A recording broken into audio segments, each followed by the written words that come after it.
Hello everyone, welcome to tax town. आज हम आपके लिए एक नया वीडियो लेकर आए हैं जिसमें हम आपको बताएंगे कि कौन कौन से मेजर डॉक्यूमेंट्स हैं जो आपको अपनी इनकम टैक्स रिटर्न फाइल करते टाइम आपको रिक्वायरमेंट होगी। जैसा कि आप सब जानते हैं कि इनकम टैक्स रिटर्न पीरियड अब स्टार्ट हो गया है, तो हर एक जो असेसी होता है उसको कंसर्न रहता है कि मेरे को अपने कौन कौन से डॉक्यूमेंट सबमिट करने हैं to my professional for filing my return. हम आपके लिए यही वीडियो लाए हैं जिसमें हम आपको बताएंगे कि कौन कौन से टॉप 10 डॉक्यूमेंट्स हैं जो आप अपने प्रोफेशनल को हैंड ओवर कर सकते हैं to file your income tax return. आइए हम अब इस वीडियो में डिस्कस करते हैं। तो सबसे पहले जो क्वेश्चन आता है कि डॉक्यूमेंट्स की रिक्वायरमेंट क्या होती है, कि एक्चुअल में आपको आईटीआर फाइल करते टाइम कोई डॉक्यूमेंट अपलोड करना है या आपको कहीं सबमिट करना है। तो जैसा कि आप सब जानते हैं कि जो इनकम टैक्स रिटर्न है वो सेल्फ असेसमेंट बेसिस पे भरी जाती है। मींस आपको कोई डॉक्यूमेंट अपलोड नहीं करना, कोई डॉक्यूमेंट सबमिट नहीं करना कहीं पे, लाइक आपकी सैलरी स्लिप, आपकी बैंक स्टेटमेंट, आपको इन्वेस्टमेंट प्रूफ, आपको ये कहीं अपलोड नहीं करना। Then why documents are required for filing the income tax return? The answer to this question is कि जब आपका रिटर्न स्क्रूटनी के लिए सिलेक्ट होती है तो जो असेसिंग ऑफिसर के पास आपकी रिटर्न गई है तो वो आपसे जस्टिफिकेशन या क्लैरिफिकेशन मांग सकता है कि आपने ये रिटर्न में ये एग्जेम्पशन या ये डिडक्शन किस बेसिस पे क्लेम किया। तो जो वो डॉक्यूमेंट्स होते हैं वो आपको हेल्प करते हैं उस जस्टिफिकेशन और क्लैरिफिकेशन सॉल्व करने के लिए, कि आप ये असेसिंग ऑफिसर को प्रूफ दे सकते हैं कि this was the document on the basis of which the deduction और exemption was claimed. Let's discuss the top 10 documents which are required for filing the income tax return. The first document in our list is form number 16। जैसा कि जो salaried employees हैं वो इस form से familiar होंगे कि उनका जो एम्प्लॉयर है वो ये फॉर्म उनको प्रोवाइड कराता होगा हर फाइनेंशियल ईयर में। फॉर्म 16 क्या होता है? फॉर्म 16 रिक्वायर्ड होता है आपको एचआरए की डिडक्शन क्लेम करने में, एलटीए की डिडक्शन क्लेम करने में। अगर आपका टीडीएस कटता है तो आप अपने एम्प्लॉयर से ये फॉर्म मांग सकते हैं, ये उसकी लाइबिलिटी है आपको फॉर्म 16 प्रोवाइड कराना। नेक्स्ट जो हमारी लिस्ट में है वो है ये interest certificate from bank. Like अगर आपका इंटरेस्ट है ऑन सेविंग अकाउंट, इंटरेस्ट है ऑन एफडीज, तो आपको उनकी डिडक्शन क्लेम करने के लिए आपको एक इंटरेस्ट सर्टिफिकेट बैंक से लेना पड़ेगा। लेकिन जैसा कि आप इनकम टैक्स पोर्टल को देख पा रहे हैं कि इसमें जो एक एनुअल इंफॉर्मेशन सिस्टम एक डॉक्यूमेंट प्रोवाइड होता है जिसमें आपकी मेजर इनकम की डिटेल आती है, तो वहां पर आप ये इंटरेस्ट जो आपका बैंक रिलेटेड होता है उसकी भी डिटेल ऑटो पॉपुलेट हो जाती है, तो इस सर्टिफिकेट को आप अवॉइड भी कर सकते हैं। नेक्स्ट जो हमारा फॉर्म है लिस्ट में वो है 26AS फॉर्म।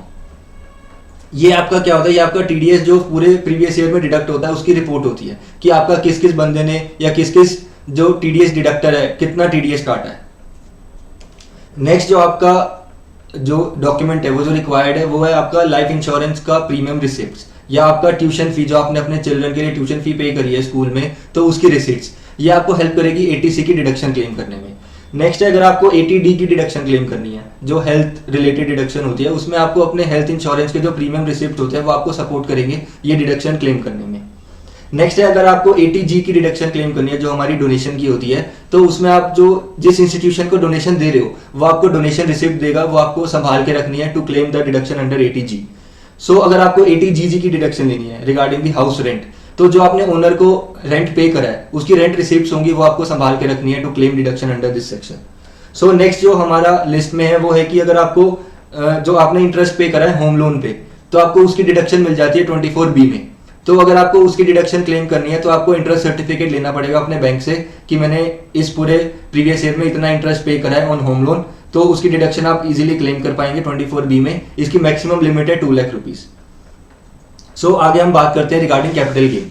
तो कैपिटल गेन आप जैसे आपको पता है कि जो कैपिटल एसेट है उसमें मेजरली प्रॉपर्टीज आती हैं, शेयर एंड सिक्योरिटीज आता है, ज्वेलरी आता है। तो इसमें हम बात करते हैं रिगार्डिंग शेयर एंड सिक्योरिटीज और म्यूचुअल फंड्स।